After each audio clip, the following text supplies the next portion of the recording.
Hello friends, welcome to my channel. My name is Vishal Kumar और हम आज वापस वॉल्यूम्स के कुछ क्वेश्चंस करेंगे और कुछ न्यू जो मेथड्स है वो करेंगे। प्रीवियस क्लास में मैंने आपको एक्स एक्सिस और वाई एक्सिस के रेस्पेक्ट में अगर वॉल्यूम निकालें, कोई भी कर्व अगर वो रोटेट कर रहा है अपने एक्सिस पे, तो उन दोनों के मैंने आपको बेसिक फॉर्मूले बताए थे। तो अब जो मैं आगे नेक्स्ट क्वेश्चन बताने वाला हूँ, तो दो एक क्वेश्चन करेंगे, फिर बाद में हम न्यू जो नए कॉन्सेप्ट है वो पढ़ेंगे वॉल्यूम्स के अंदर। सरफेस बाद में स्टार्ट करेंगे, पहले वॉल्यूम कंप्लीट हो जाए तो ठीक है। अब जैसे जैसे क्वेश्चन में क्या लिखा हुआ है, show that the volume of the sphere of radius A is 4/3 pi A Q. अब हम तो ये सब पढ़ चुके हैं, बेसिक फॉर्मूला पता है कि what is the volume of the sphere 4/3 pi a cube, या हम इसको आर क्यूब बोलते हैं। मैंने यहाँ पर रेडियस ए माना है, तो ये क्वेश्चन तो दिक्कत नहीं है। अब ये चीज़ आई के से ये हम इंटीग्रेशन चलाते हैं। तो पहले कोई भी क्वेश्चन करने से पहले मैं बताया आपको कि एक डायग्राम बना देते हैं। पहले डायग्राम बनाने से यहाँ पर मैं काटूंगा एक सर्कल, और सर्कल की अब इक्वेशन मैं आपको लिखूंगा। तो सर्कल की जो इक्वेशन है वो है, then equation of circle is x square plus y square equal to a square. So इसमें a है जो रेडियस है, तो यहाँ पर जो कोऑर्डिनेट्स होगा x का, a equal to 0, x equal to a, और यहाँ पर होगा a टू 0, और यहाँ पर होगा 0 से a, और यहाँ पर 0 से -a। तो ये सर्कल के कोऑर्डिनेट्स होते हैं, हमको पता है। अब स्पेयर बनेगा कैसे? इस सर्कल को या तो x के ऊपर या y के ऊपर कहीं पे भी घुमाएं तो ये स्पेयर में चेंज हो जाएगा। तो बेसिक चीज़ तो यही है। तो हम x एक्सिस के बारे में बात करें तो हम x एक्सिस पे ही घुमाते हैं, वाई में भी निकाल सकते हो। अगर मैं एक्स एक्सिस पे घुमाऊँ तो ये ऐसे घूमेगा, ठीक है। ऐसे अगर घूमेगा तो इसके अंदर हम अगर एक्स एक्सिस के रेस्पेक्ट में बोलते हैं तो एक्स एक्सिस की लिमिट पता करनी पड़ती है हमको। तो एक्स एक्सिस की लिमिट कहाँ से हो जाती है? -a से +a तक, ठीक है। तो अब यहाँ पर जो आगे सॉल्यूशन करेंगे मैं, ठीक है। अब आगे सॉल्यूशन में वॉल्यूम की वैल्यू निकालेंगे। तो what is the value of volume? Volume X axis में होता है लिमिट -a से a Y square pi dot D x, ठीक है। लिमिट निकाल दी। लिमिट को थोड़ा सिंपलीफाई करके इंटीग्रेशन का इक्वेशन लगा के 0 से a Y square pi dot D X. अब यहाँ वाई स्क्वायर की वैल्यू कहाँ से आएगी? यहाँ से आएगी, जिसकी वाई स्क्वायर की वैल्यू क्या होगी? 2 into 0 to a Y square की value a square minus x square dot D x, ठीक है। इसको इंटीग्रेट कर लेते हैं सिंपल सा। इसको जब इंटीग्रेट करेंगे तो ये a square x minus x square upon x cube upon 3 0 to a. इसको सॉल्व करते हैं। 2 times of a cube minus a cube upon 3, और जब इसको सॉल्व करेंगे तो ये आएगा अपने 2 इंटू, और पाई है, पाई में लिखना पड़ गया, ठीक है, पाई इस साथ में। तो 2 पाई इंटू 1 में से 1/3 माइनस करेंगे तो 2/3 ए क्यूब आएगा, जो की वैल्यू 4π/3 ए क्यूब है। तो ये हमारा आंसर आगे रिक्वायर्ड आंसर। तो सिंपल रहा, ये तो इसमें कोई मतलब बड़ी चीज़ नहीं थी, ठीक है। तो एक नेक्स्ट क्वेश्चन और करते हैं, ठीक है। उसके बाद न्यू कॉन्सेप्ट स्टार्ट करेंगे। तो जो सेकंड क्वेश्चन है, क्वेश्चन पढ़ते हैं क्या लिखा हुआ है। क्वेश्चन लिखा है, find the volume of the spherical cap of height h cut off from the sphere of the radius a। अब इसमें आपको क्वेश्चन से ये समझ में आ जाएगा कि हमको एक स्पेयर बनाना है, उसमें से h हाइट का अगर हम कटिंग करें तो वो कैप का जो वॉल्यूम आएगा उसका हमको वैल्यू निकालना है, ठीक है। मैं पहले ग्राफ बना देता हूँ, आपको अच्छी तरह समझ में आएगा। ये वाई एक्सिस है, दिस इज एक्स एक्सिस, ठीक है। मैं पहले क्या बनाऊँगा? स्पेयर बनाऊँगा। तो डायग्राम बनाना ज़रूरी है, डायग्राम आपको आना चाहिए। डायग्राम अगर नहीं बनता है तो फिर दिक्कत है, ठीक है। अब जैसे यहाँ पर लिख देता हूँ, given that equation of circle, what is equation of circle? X square plus y square is equal to a square, because radius a हमको दी हुई है। तो यहाँ पर क्या होगा? a,0 कोऑर्डिनेट होगा, यहाँ पर -a,0 होगा, या y का कोऑर्डिनेट होगा 0,a, ठीक है। यहाँ नीचे हो जाएगा 0,-a। देन अब क्वेश्चन में क्या बोला हुआ है? क्वेश्चन में बोला हुआ है कि h हाइट है। मैं यहाँ पर एक पॉइंट लेता हूँ, let's say this is point A. यहाँ पर हाइट h ली मैंने, इतना मैंने कट कर दिया है यहाँ से, भाई कट कर दिया मैंने, तो ये भी सिलेंड्रिकल टाइप में होगा ना, क्योंकि ये स्पेयर की बात कर रहे हैं। तो ये अपनी कैप टाइप बन गई। कैप का मैं लिखता हूँ A M, this is N O. तो यहाँ पर M A O, sorry, M A N O, ये वापस मैं वापस अगर एन के बाद एम ए ओ एन, ये क्या हो गया मेरे पास कैप। ठीक है, इस कैप की वैल्यू निकालनी है। तो जब मैं इसमें अब वाई एक्सिस के रिस्पेक्ट में कर रहा हूँ, ठीक है, तो वाई एक्सिस के रिस्पेक्ट में करूँगा तो volume with respect to Y, Y के रिस्पेक्ट में अगर वॉल्यूम निकालें तो वॉल्यूम की जो वैल्यू होती है, लिमिट हमको पता अब करेंगे, अभी बताएंगे, तो ये हो जाएगी X square dot D Y, यही होती है। तो अब हमको लिमिट निकालनी वाई की, तो वाई की लिमिट देखिए, हमको ये वाला इस चीज़ की वैल्यू निकालनी है, ठीक है, इतने की। तो इसके अंदर ये वाला पॉइंट क्या है, ये वाला पॉइंट कैसे निकालना है, इस पूरे पॉइंट पूरे की वैल्यू कितनी है ए, और इतने से की वैल्यू है, मैं मार्कर चेंज करता हूँ थोड़ा बेटर अंडरस्टैंडिंग, इतने से की वैल्यू है एच, ठीक है।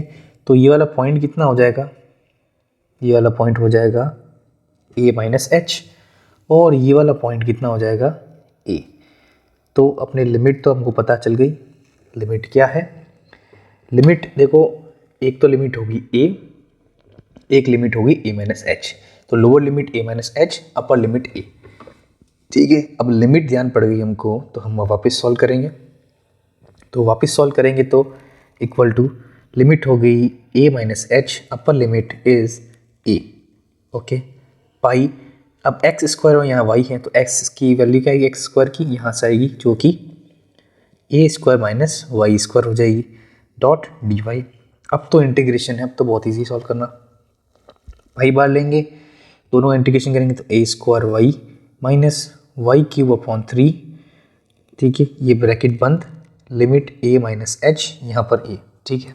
सॉल्व करते हैं इसको, यहाँ पाई में बाहर ले लेता हूँ, ये बड़ा ब्रैकेट ले लेता हूँ, यहाँ पर ए स्क्वायर की जगह, यहाँ पर वाई की जगह ए आएगा माइनस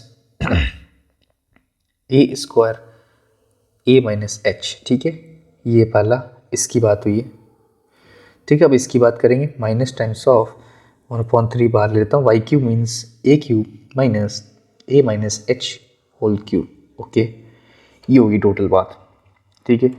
इसको हमको पूरा सॉल्व करना पड़ेगा। जब इसको सॉल्व करेंगे, यहाँ पर आएगा ए क्यूब, यहाँ आएगा ए क्यूब प्लस ए स्क्वायर एच, ठीक है, minus 1/3 bracket A cube minus a cube, इसका जो सॉल्व करेंगे क्यूब खोलेंगे तो ये आ जाएगा, और ये हो जाएगा प्लस 3a ए माइनस एच, ठीक है, ये से ये कट गया, ये से ये कट गया। सॉल्व करते हैं, पाई ब्रैकेट के अंदर ए स्क्वायर एच, ये वाला, यहाँ पर माइनस 1/3 ब्रैकेट के अंदर, अब एच क्यूब रहा है और ये चीज़ रही है, तो H cube plus 3a square H minus 3a H square, ठीक है।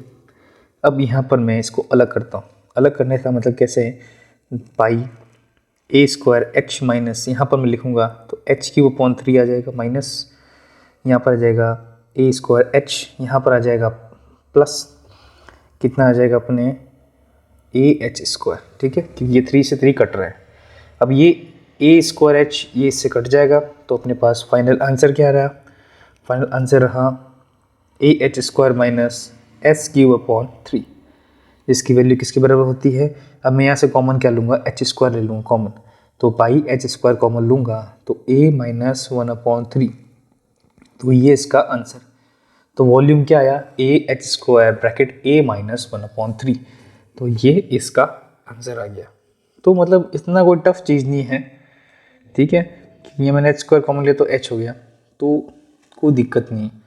अब मैंने इसमें कुछ मतलब 2 क्वेश्चन तो करा लिए, अब हम नेक्स्ट इसमें कॉन्सेप्ट में स्टार्ट करेंगे, तो इसके अंदर क्या होता है, मैं आपको एक रफली ओवरव्यू देता हूँ, तो आपको डेफिनेशन के साथ बाद में लिखूंगा। जैसे कभी कभार आपको कोई भी इक्वेशन, लेट्स से इक्वेशन कुछ सर्कल की दी हुई है, ये सर्कल की इक्वेशन हमको एक्स और वाई के कोऑर्डिनेट में देते हैं, इसको हम कार्टेशियन कोऑर्डिनेट बोलते हैं,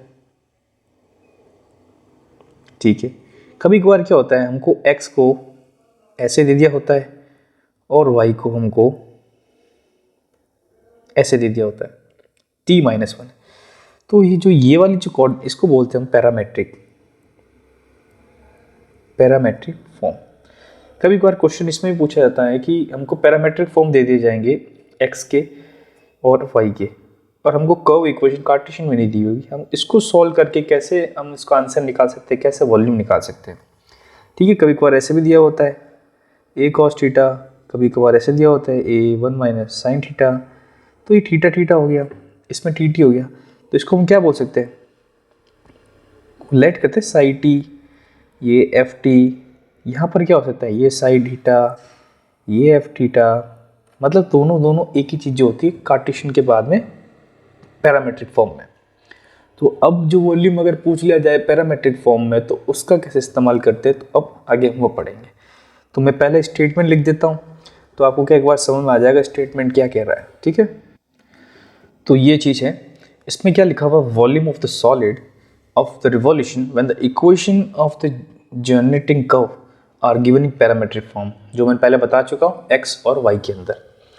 अब इसके भी दो टाइप्स होते हैं, क्योंकि पहले भी हमने पढ़ चुके हैं, अगर वॉल्यूम निकाल रहे तो हम एक्स एक्सिस के रेस्पेक्ट में अलग फॉर्मूला बनेगा, वाई रेस्पेक्ट के अलग फॉर्मूला बनेगा। तो इसमें भी सेम ऐसा ही है, एक्स एक्सिस के रेस्पेक्ट में अलग फॉर्मूला बनता है और वाई के अलग बनता है। तो मैं पहले एक्स एक्सिस का स्टेटमेंट लिखता हूँ, तो उसको क्या बेटर अंडरस्टैंडिंग होगी आपको, ठीक है। तो जो पहला है, if the curve is given by the parametric equation से x is equal to phi T, कोई भी x का है इक्वेशन दी हुई है जो फंक्शन t का है, और दूसरा y की इक्वेशन दी हुई है जो कि फंक्शन साई का है, ठीक है। Then the value of solid generated by the revolution about important x axis of the arc area bounded by the curve, the axis of x and the coordinates। अब यहाँ पर coordinates अपन जो लेंगे, जब x axis के respect में लेंगे, तो coordinates भी किसके लेंगे, हम x के लेंगे, और यहाँ पर t का हम coordinates, क्योंकि नहीं अपन जब करते हैं x के रेस्पेक्ट में तो x के लेते हैं। तो इसके अंदर क्या है, हम जो दोनों इक्वेशन आ रही है वो दोनों मतलब x y की t के कोऑर्डिनेट्स में आ रही है, तो t का भी मतलब लेना पड़ेगा हमको, मतलब लिमिट्स। तो जो फॉर्मूला जो फाइनल हमारे पास बन के आता है, हम ये जानते हैं कि हम जानते हैं ये वाली जो फॉर्मूला है, ये वाला फॉर्मूला सिंपल वॉल्यूम है जो कि एक्स एक्सिस के रेस्पेक्ट में करते हैं। तो इसको जो पैरामेट्रिक फॉर्म में लिखेंगे तो हम इस वाले फॉर्मूले के अंदर लिखेंगे, क्या लिखा हुआ है, integration from limit of a to b pi, तो सेम चीज़ आएगा दोनों में। यहाँ पर अब जो पहला फंक्शन है, जो y का जो फंक्शन है उसका तो स्क्वायर लिखना है, और dash means differentiate derivative of the function of x। तो अब आपको ये मतलब एक तरह से याद रखना है कि अगर हम x एक्सिस के रेस्पेक्ट में अगर पैरामेट्रिक इक्वेशन से किसी कर्व की वॉल्यूम निकाल रहे हैं, तो जो इसका इंटीग्रल होगा, जिस मतलब जो वॉल्यूम होगा उसके अंदर हमको अगर x एक्सिस के रेस्पेक्ट में निकाल रहे हैं तो x का तो हमको डेरिवेटिव लिखना है और y का हमको स्क्वायर करके लिखना है, होल स्क्वायर करके, बस सिंपल है। ये सेम टू सेम चीज़ है y एक्सिस में। तो y एक्सिस में ऐसा है कि अब पूरा स्टेटमेंट तो मैं लिखने की ज़रूरत नहीं है, मैं सिंपल करना कुछ नहीं, उसमें x की जगह हमको y लिख देना है और t में सी डी कर दो आप, जो इक्वेशन थोड़ी सी चेंज कर दो, इसमें कोई बड़ी चीज़ नहीं है। हाँ, तो उसमें क्या होगा मैं आपको आपके सामने लिख के बता देता हूँ, उसमें कुछ चेंज क्या होगा। अगर जब हम y एक्सिस की बात करें तो y एक्सिस में जो इंटीग्रेशन है वो c टू d, यहाँ पर t की होगी पाई हो जाएगा, यहाँ पर होल स्क्वायर में ये हो जाएगा पाई t, और जो डेरिवेटिव हो जाएगा वो साई का हो जाएगा इंटू डी टी। अब ये साई t क्या है आपको पता है, where y is equal to psi T and x is equal to phi T. बस ऊपर वाले में x एक्सिस में बात किया तो क्या था सिस्टम कि अगर x एक्सिस पर निकाला रेस्पेक्ट में तो x का डेरिवेटिव लगा दो, y के रेस्पेक्ट में निकाल रहे हो तो y का डेरिवेटिव निकाल दो, बस। कोई मतलब बड़ी चीज़ नहीं, सिंपल है। इसके मैं आपको एग्जांपल्स कराऊंगा, आपको एग्जांपल से बेटर अंडरस्टैंडिंग होगी। तो इसका क्या है, शायद एग्जांपल करते एक दो एग्जांपल करूंगा, दोनों में आपको अच्छी तरह समझ आ जाएगा।